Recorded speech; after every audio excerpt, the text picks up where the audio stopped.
इस कार्यक्रम के पुण्यार्जक हैं श्री मोनू बरजातिया, वंदना बरजातिया, नसीराबाद, अजमेर।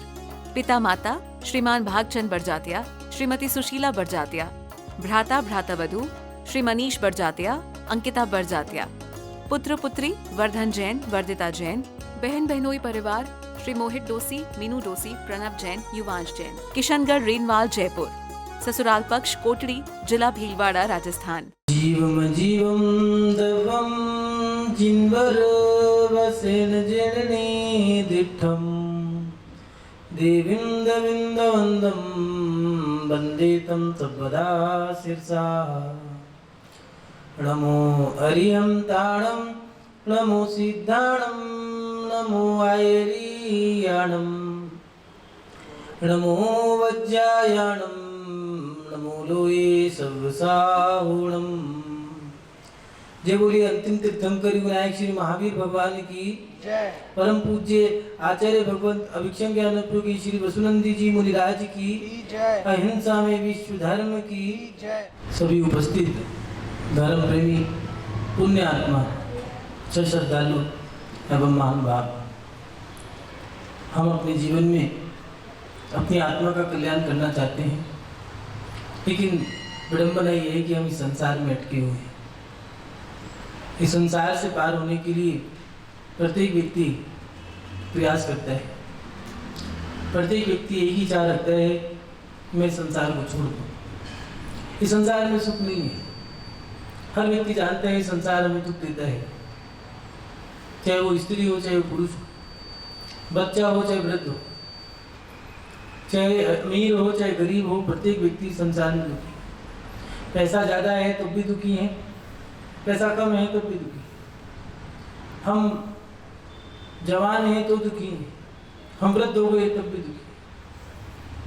दुखी हर व्यक्ति है और प्रत्येक व्यक्ति की एक ही चाह है कि कैसे भी करके इस संसार को मैं छोड़ दूं और इस संसार को त्याग करके, इस संसार को छोड़ करके मैं ऐसी जगह चला जाऊं दोबारा इस संसार में जिससे आना ना पड़े।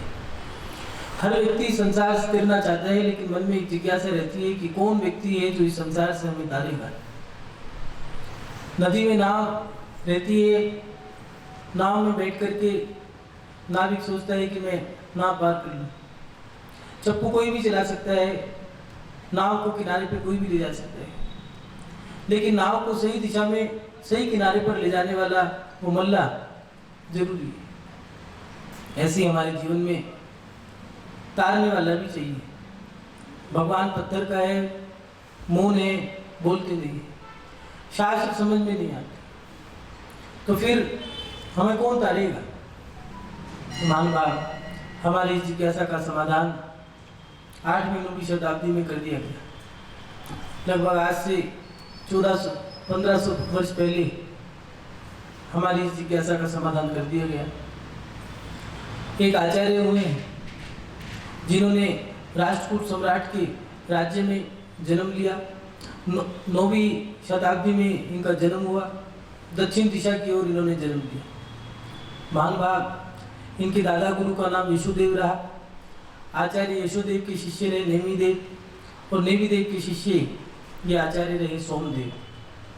जी हाँ, ये आचार्य सोमदेव और कोई नहीं, यशस तिलक चंपू महाकाव्य के रचयिता आचार्य सोमदेव सूरी जी, जिनका रंग सांवला रंग था, कटीला शरीर था, ज़्यादा बड़ी कटकाठी नहीं थी, सिंह जैसी धाड़ थी, एक आध्यात्मिक योगी रहे।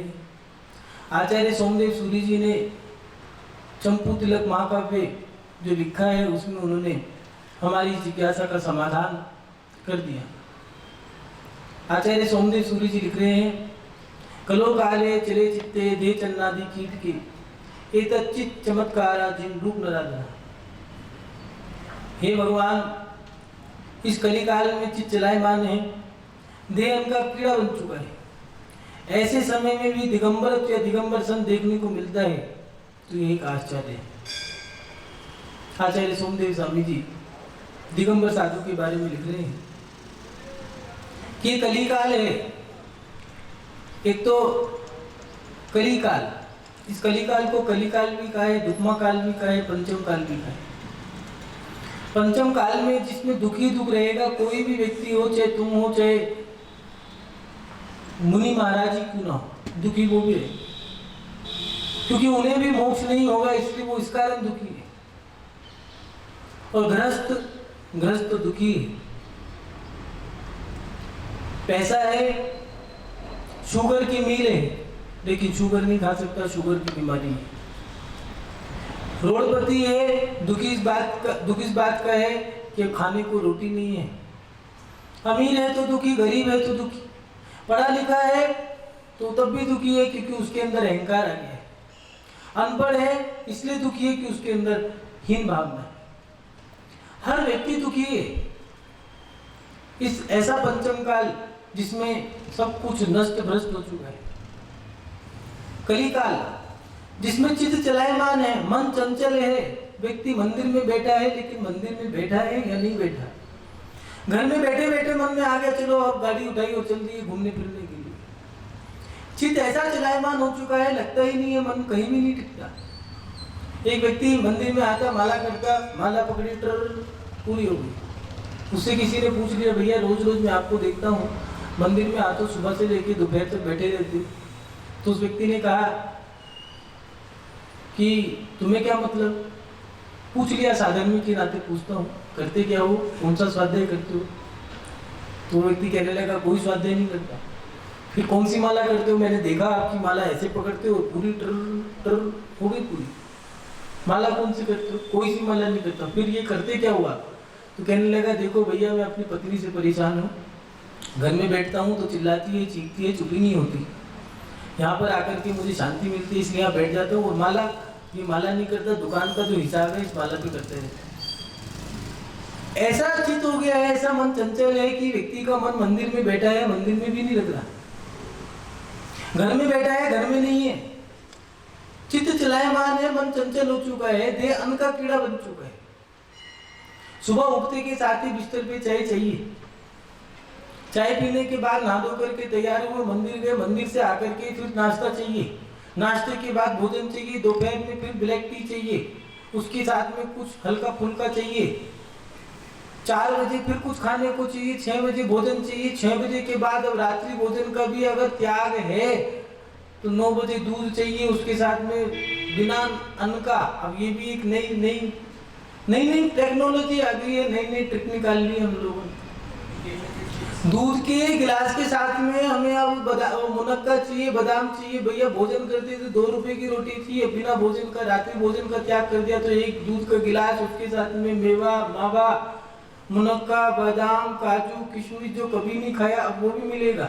एक व्यक्ति ने कहा मैंने अन्न का त्याग कर दिया, तो सामने वाला कहने लगा ओ अब तो महंगा पड़ गया।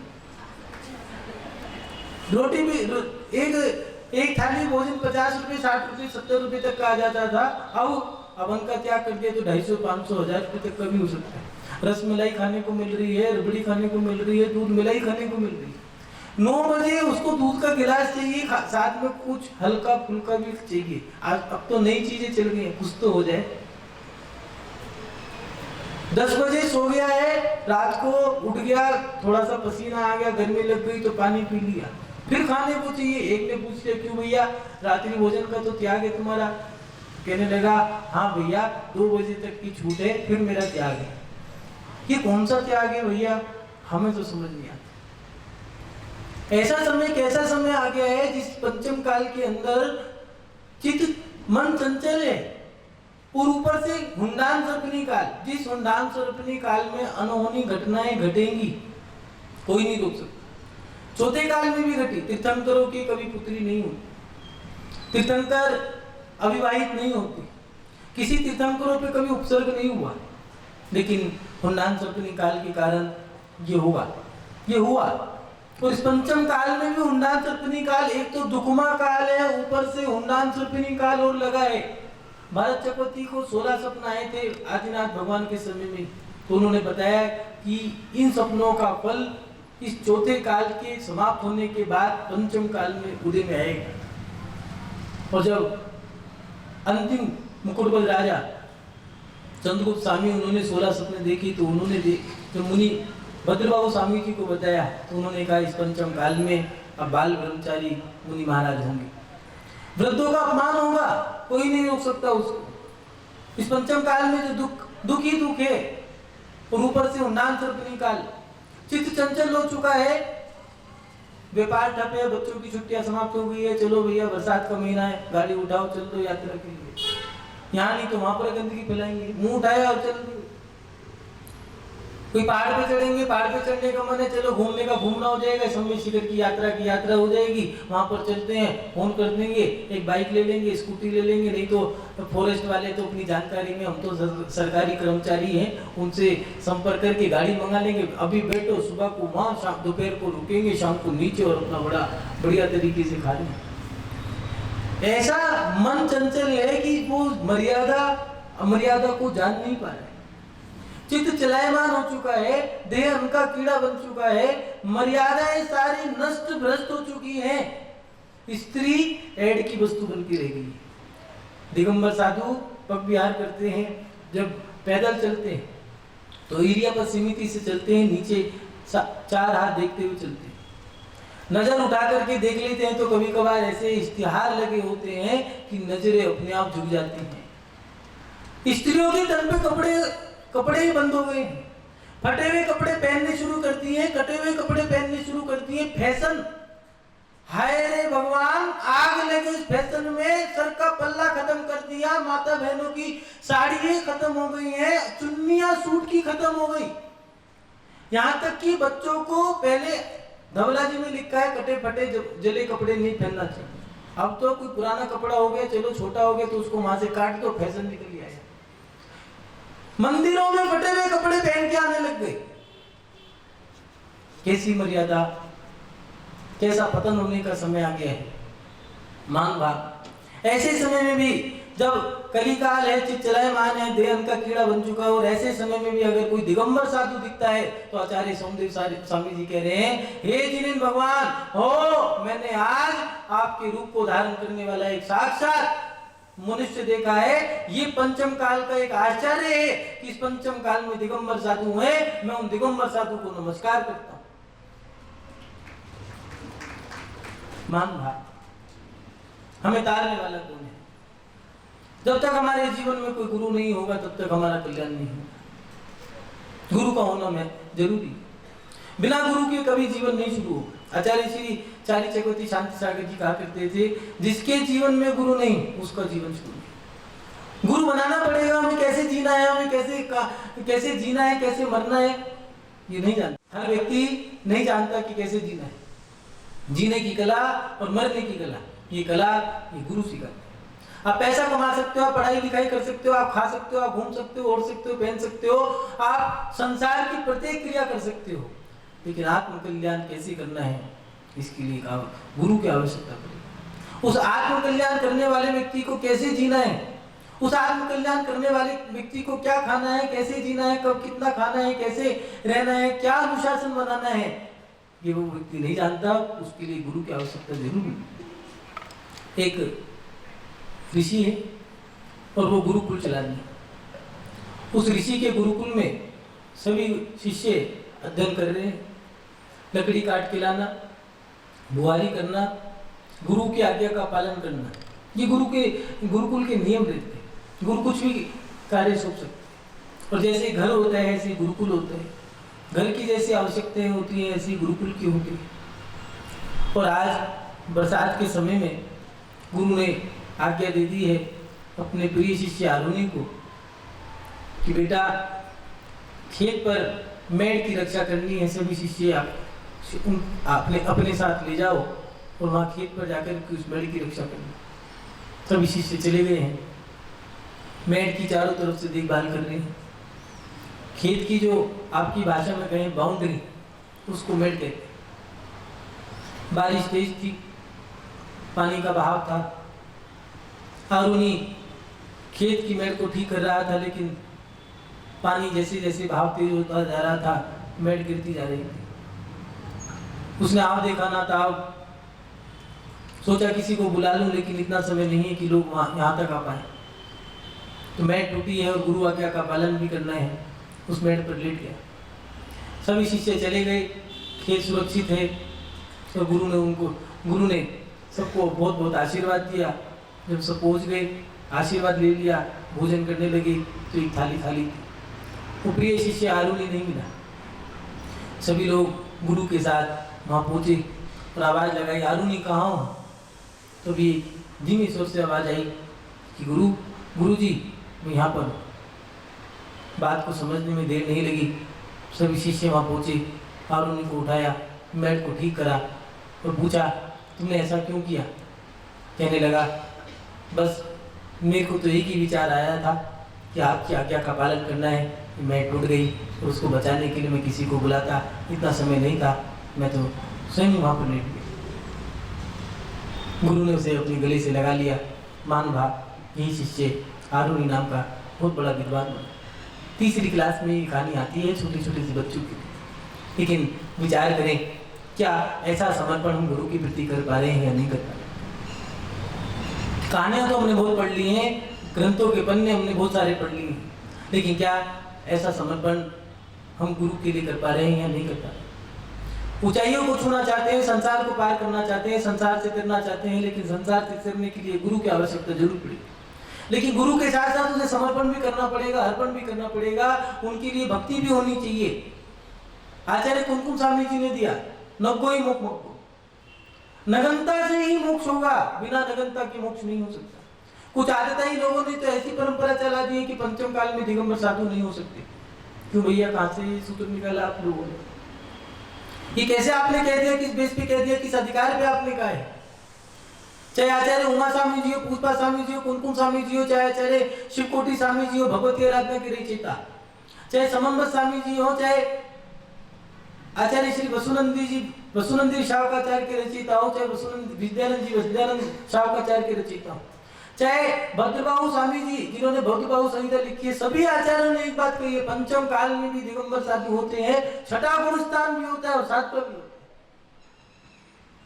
कुछ लोगों ने, कुछ आतताई लोगों ने ऐसी परंपराएं निकाल दी है कि दिगंबर साधु को आना निषिद्ध है। क्यों भैया, होते ही नहीं, हम मानेंगे। नगनता से ही मोक्ष होगा।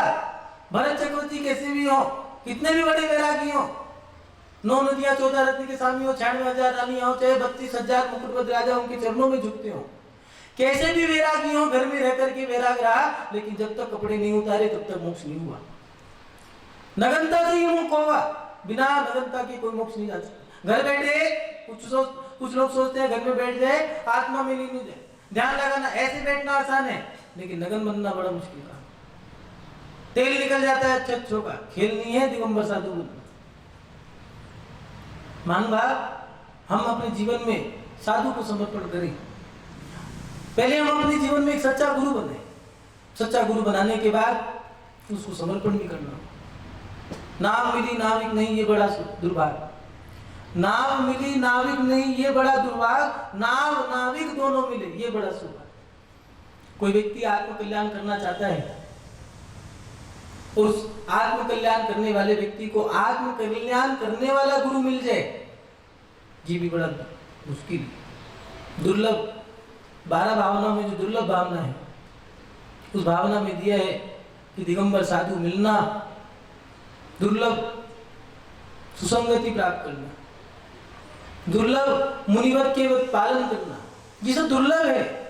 साधु का मिलना भी दुर्लभ है और साधु बनना भी दुर्लभ है। सच्चा साधु मिल जाए वो भी बड़ी मुश्किल बात है। जो विदेशों में रहते हैं उनके पास दिगंबर साधु नहीं है।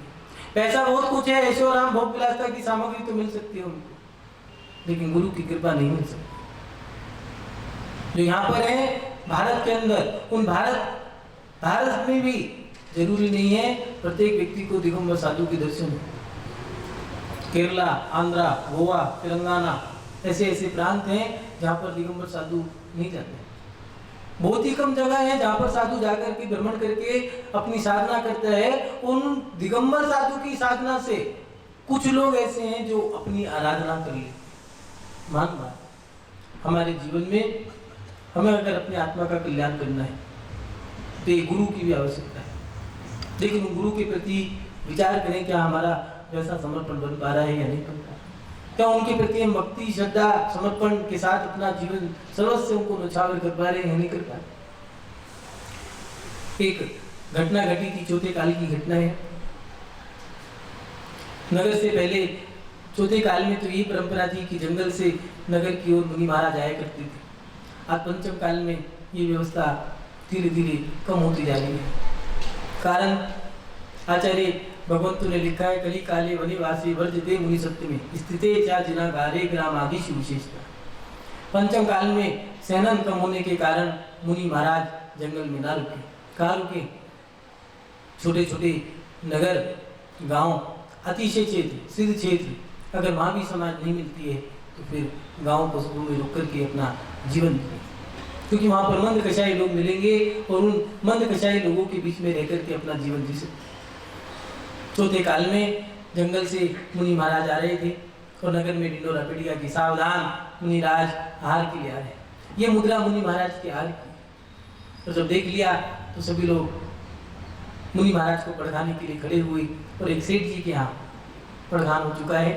सेठानी ने पड़घान किया, मुनि महाराज आहार करना शुरू करते हैं और इधर जो नगर के जो विशिष्ट वरिष्ठ लोग हैं वो सेठ जी की दुकान पे जाके कहते हैं, सेठ जी शर्म तो आनी चाहिए, 3 लोग की नाथ की मुद्रा को धारण करने वाले साक्षात दिगंबर साधु तुम्हारे घर चल करके आए हैं और तुम दुकान पे व्यापार कर दो। बहुत सारे लोग ऐसा नहीं चौथे काल की घटना हो, पंचम काल में भी ऐसा होता है। कुछ लोग ऐसे होते हैं, उनको बस कमाना है, खाना है, कमाना है और खाना है, और ज्यादा हो तो गुर्राना है। ये उनकी आदत है। जैसे तैसे शर्मा शर्मी दुकान बंद करके घर चला गया है, तो घर जाकर के उसने मुनि महाराज की मुद्रा और उनकी आश्चर्य को देखा और देखते के साथ ही मन में विचार करने लगा कि ऐसी तेज धूप में भी, इतनी तेज गर्मी में भी मुनि महाराज चेहरे पे कोई शिकन नहीं है, मन मुस्कुराहट के साथ आहार कर रहे हैं।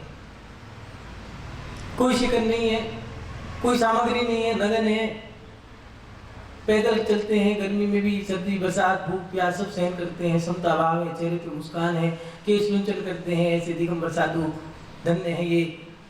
और मैं करोड़पति होने के बाद भी परेशान रहता हूँ, बस कोई ऐसा कार्य करूँगा जिससे मुझे भी सुख मिले। और सेठानी से कहने लगा, बस मैं भी अब मुनि बनूंगा। सेठानी कहने लगी, हाँ जाओ, रात्रि भोजन तो छूटता नहीं है, कहाँ दिगंबर साधु बनोगे, कोई सरल काम नहीं है, जाओ बन जाओ। बस इतना ही क्या कहना था। मुनि महाराज का आहार हुआ और जब वो जाने लगे नगर से जंगल की ओर, तो वो सेठ मुनिराज के साथ चला गया और ऐसा गया कि उनके पास जाकर के निवेदन कर दिया कि मैं आप जैसा बनना चाहता हूँ। उन्हीं के पास जाकर के वस्त्रों का त्याग कर दिया, केशों का लुंचन कर दिया और दिगंबर मुनि महाराज बन गया। लेकिन दुर्भाग्य था कि जो करोड़ों का हिसाब उंगली पे लगाना जानता था, वो व्यक्ति सब कुछ भूल। ज्ञान का ऐसा कर्म उदय में आया है, कर्म कभी भी उदय में आ सकता, ऐसा ज्ञानामणि कर्म उदय में आया कि 12 साल तक नमोकार मंत्र भी याद नहीं हो पाया। आज 1.5 साल का बच्चा भी नमोकार मंत्र सुना दे, लेकिन उन्हें 12 साल तक नमोकार मंत्र याद नहीं हो पाया। और एक दिन गुरु ने कहा, क्यों शिवभूति 12 साल बीत गई, नमोकार भी याद नहीं कर पाए। कहने लगे, कर्म का तीर उदय है, क्षमा करो, क्या करना चाहिए आप बताइए। तो कहने लगे, कोई बात नहीं, एक सूत्र दिया कि शरीर अलग है, आत्मा अलग, बेटा इससे भी कल्याण हो जाएगा। आहार करने जा रहे थे, पैर में कांटा चुभ गया और कांटा निकाल रहे थे, ध्यान भटक गया और वो सूत्र भूल गए। मन में विकल्प आया कि इतना बड़ा मंत्र दिया और उसके बदले में मैंने क्या किया। नमोकार मंत्र 12 साल तक भी याद नहीं कर पाया, सूत्र दिया वो भी भूल गया। धिक्कार है शिवभूति तुझे, जब तक याद नहीं होता दंड देना चाहिए स्वयं को। आहार नहीं करूंगा, मुद्रा छोड़ दी, जंगल की ओर लौट के जाने लगी। रास्ते में एक महिला सरोवर के किनारे कुछ क्रिया कर रही थी। उन्होंने पूछ लिया, क्या कर रही हो? तो कहने लगी, ये स्वामी छिलका अलग कर रही हूँ, दाल अलग कर रही हूँ। हो याद आ गया, छिलका अलग, दाल अलग, आत्मा अलग, शरीर अलग, पेड़ के नीचे बैठे ऐसा ध्यान लगाया, अंतर मुहूर्त में केवल ज्ञान हो गया और मोक्ष प्राप्त कर गया। मान गुरु का तो एक सूत्र भी काम आ सकता है। गुरु अगर मंत्र दे दे तो क्या करते हैं, गुरु अगर किसी गधे पे हाथ रख दे तो गधा भी करोड़ों का बिक जाता है। गुरु मेहरबान, गधा पहलवान। मुस्लिम धर्म में दिया है, ज़कात करो, नमाज करो, भगवान की पूजा करो, अल्लाह की पूजा करो और उसके साथ साथ ज़कात करो। जो साधु हैं उनको दान दो। जीसस ने कहा कि मैं उन साधुओं को नमस्कार करता हूं, उनके धर्म को स्वीकार करता हूं और अपने जीवन में क्षमा धर्म को स्वीकार करूंगा। नानक जी ने दिया मैंने पूरे विश्व के अंदर ऐसे साधु देखे हैं जिनके अंदर क्षमा विराजमान रहती है, दया विराजमान रहती है। वो स्वयं मर जाएंगे, दूसरों को नहीं मारेंगे। गुरु नानक ग्रंथ में लिखा उन्होंने, दिगंबर गुरु दही विचारी आपे मरे अवरा ना मारे। गुरु का बड़ा महत्व है। ऐसे दिगंबर साधु, जिन साधुओं को देख करके पत्थर उड़ करके पानी दे देते हैं, नदियां भी जिनके साथ चलने लगती हैं, हवाएं और फिजाएं महकने लगती हैं, जिनको देख करके त्रियंश भी आनंद मनाने लगते हैं, देव भी जिनकी पूजा करते हैं, ऐसे दिगंबर साधु तो सरल है, सहज है, जिनके अंदर क्षमा है, दया है, करुणा है, ममता है, समता है, ऐसे दिगंबर साधु जहां पर बैठ जाए वहां पर शांति आती है। वास्तु में लिखा है शमशान की भूमि सबसे ज्यादा अशुभ मानी गई। वहां पर मुर्दे हैं, वहां हड्डियां गड़ी हैं, लेकिन वर्तमान युग में उदाहरण है, ग्रंथों के अंदर उदाहरण है कि दिगंबर साधु, वही दिगंबर साधु अगर शमशान में बैठ जाए तो 6 ऋतुओं के फल एक साथ लग जाते हैं। ये दिगंबर साधु की साधना का प्रभाव है। वो दिगंबर साधु के लिए वास्तु में दिया है, ईशान कोण के अंदर गुरु का एक स्थान दिया है। अगर जिसके घर में वो ईशान कोण नहीं है या खराब है, कटा हुआ है, तो वो घर कभी पनप नहीं सकता। हस्तरेखा में गुरु पर्वत दिया है, अगर गुरु पर्वत नीच का है तो उसका कोई काम नहीं बन सकता। ज्योतिष के अंदर गुरु का एक स्थान अलग से दिया है, बृहस्पति ग्रह दिया है। अगर वे बृहस्पति ग्रह गुरु की दृष्टि नहीं है, अगर गुरु की दृष्टि चल रही है, गुरु की दशा है, तो उसमें दिया शनि, तो क्या शनि का भाग भी आ जाए कुछ नहीं बिगाड़ सकता। मान भाग गुरु का महत्व हर किसी ने बताया, हर जगह दिया है।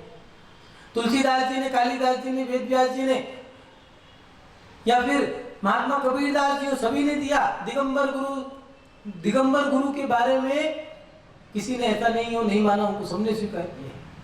तुलसीदास जी ने तो यहाँ तक लिख दिया है, घड़ी आदि की बुनियाद तुलसी साधु संगति कटे कोटि अपराध। साहित्य दीजिए जामे कुटुंब समय, मैं भी भूखा ना रहूं, साधु भूखा ना रहे। महात्मा कबीरदास जी ने दिया।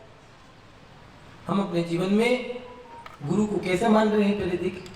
आज के समय में बड़ा दुख होता है कि हम गुरु चिल्ला रहे हैं, बहुत जोर से गुरु चिल्ला रहे हैं, जयकारा गुरुदेव का, चिल्ला के गला फाड़ दिया, 2 लोगों को मुक्का मार के चले गए, पेट में सूजन आ गई। लेकिन उनके लिए किया क्या है? बिहार कर रहे हैं, झंडा पकड़ लिया, फोटो खींच ली, सेल्फी खींच ली है, अब कहाँ गायब हो गया पता ही नहीं चला। अब तो आज नहीं दिखा, कल नहीं दिखा, कहाँ गया भगवान जाने, वो जाने। ऐसी हमारी सोच हो गई।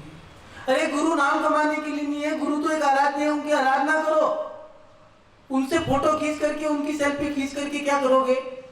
वो तो अपने आप में ही कैसे साधु हैं जिनकी पूजा देव भी करते हैं, 3 लोग के नाक की मुद्रा को धारण करने वाले हैं। ऐसे वो दिगंबर साधु हमारे जीवन में वही हमारा कल्याण करेंगे। लेकिन आज की समस्याएं, आज के समय को देखते हुए बड़ा मन में खेद आता है। लोग गुरु के माध्यम से अपना प्रचार करने लगते हैं, गुरु के माध्यम से अपनी साधना करो, अपनी आराधना करो। तुम्हें नाम कमाने के लिए नहीं, वो तुम्हारे ऐड नहीं है, वो तुम्हारी ख्याति पूजा प्रतिष्ठा के लिए नहीं बने हैं। उनसे मोक्ष का मार्ग पूछो, अपनी आराधना करो, अपनी साधना करो, उनकी पूजा करो, उनकी भक्ति करो। यहाँ पर आओ तो उनके सामने आकर के नतमस्तक हो जाओ। गुरु के दरबार में दिया है कि गुरुदेव के दरबार में जाकर के अष्टांग नमस्कार करना होगा, हाथ जोड़ करके, माथा लगा करके, नाक रगड़ करके, मस्तक को झुका करके नमस्कार करना होगा। कैसे समय आ गया है, हाथ बांध करके बात करते हैं, जिम में हाथ डाल करके खड़े रहते हैं, मुंह में गुटखा भरा है, गुरु के पास खड़े हैं, कहाँ की शोभा, कहाँ की नहीं आई, कहाँ की नहीं थी। मान बात हमें इसे सुधारना होगा। हम अपने जीवन में गुरु तो बनाना चाहते हैं। आज प्रत्येक व्यक्ति चाहता है कि गुरु मेरी आत्मा का कल्याण करें, लेकिन हम गुरु के लिए कर क्या रहे हैं? सोचें, विचार करें, एक बार गुरु बना करके और उनको समर्पण करके अपनी आत्मा का कल्याण करें। इन्हीं सब भावनाओं के साथ आपका शुभ हो, मंगल हो, कल्याण हो। अपनी सब संकल्पों को विराम देता हूँ। जय बोली परम पूज्य आचार्य गुरुदेव श्री वसुनंदी जी महाराज की, अहिंसा में विश्व धर्म की। इस कार्यक्रम के पुण्यार्जक थे श्री मोनू बड़जात्या, वंदना बड़जात्या, नसीराबाद, अजमेर। पिता माता श्रीमान भागचंद बड़जात्या, श्रीमती सुशीला बड़जात्या। भ्राता भ्रातावधू श्री मनीष बड़जात्या, अंकिता बड़जात्या। पुत्र पुत्री वर्धन जैन, वर्दिता जैन। बहन बहनोई परिवार श्री मोहित डोसी, मीनू डोसी, प्रणव जैन, युवांश जैन। किशनगढ़, रेनवाल, जयपुर। ससुराल पक्ष कोटड़ी, जिला भीलवाड़ा, राजस्थान।